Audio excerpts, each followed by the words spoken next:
ArcheAge Unchained is back with their first major patch since the launch back in 2019. This is in the form of an expansion called Garden of the Gods.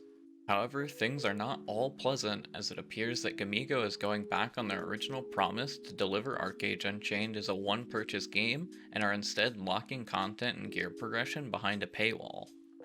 While the legacy version of ArcheAge will receive the expansion as a whole for free, ArcheAge Unchained users will have to shell out $16 for the base expansion, with $30 and $60 premium options that include extra marketplace credits, cosmetics, and most notably, access to the Fresh Start servers. This means we'll be seeing Fresh Start servers for a version of the game that hasn't even had a full year of content development yet.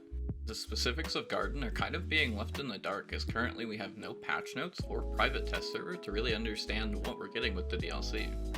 This is especially worrisome for a game like ArcheAge that is always riddled with technical issues during a major launch. Even the day of the announcement for Garden of the Gods, EU and NA both saw significant server instability after their scheduled maintenance. Despite all of this, the majority of the backlash seems to be targeted at the DLC price tag tacked onto the ArcheAge Unchained version of the game, which contradicts Gamigo's previous monetization schedule.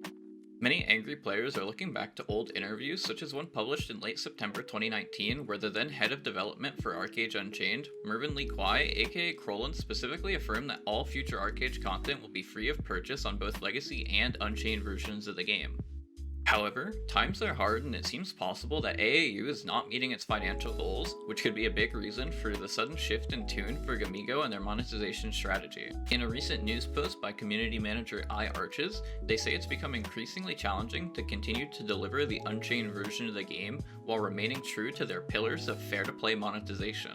I think it's very plausible for AAU to be struggling monetarily, and that this DLC is a dry run of Gamigo's future plans to monetize major patches to come. While I understand that many are angry that Gamigo is going back on their word, I have a hard time faulting the company for trying to innovate and monetize in a way that doesn't backslide into a subscription service or pay-to-win model. Personally, I find this to be a relatively benign way to monetize content.